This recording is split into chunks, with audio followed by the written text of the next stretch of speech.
இரண்டு எண்ணை குறிக்கக்கூடிய இரண்டுன்னு ஒரு சொல்லு. இந்த சொல்லுக்கான பொருள் என்னன்னு பாத்தீங்கன்னா அதுக்கு நேரடியா பொருள் கிடையாது. இரண்டு, இப்ப இந்த 1, 2, 3 இந்த 10 வரைக்கும் நான் ஆய்வு பண்ணின்னு இருக்கேன். அது 4 ஆகும். இப்போதைக்கு இவ்வளவு என்னால என்ன உறுதியா சொல்ல முடியும்னா, ஓரெழுத்து ஒரு மொழி, ஈரெழுத்து ஒரு மொழி, இப்படி இருக்கு இல்லைங்களா? அது போல இது 4 எழுத்துக்களை கொண்ட ஒரு மொழி. இத பகுத்து பொருள் சொல்லக்கூடாது. இப்ப 20 இத நம்ம பகுத்து பொருள் சொல்ல முடியும்.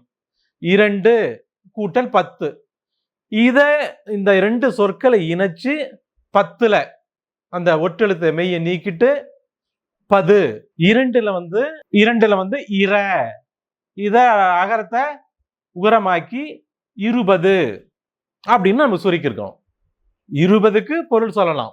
2 கூட்டல் 10 அதனுடைய சுருக்கம் தான் 20. சரிங்களா?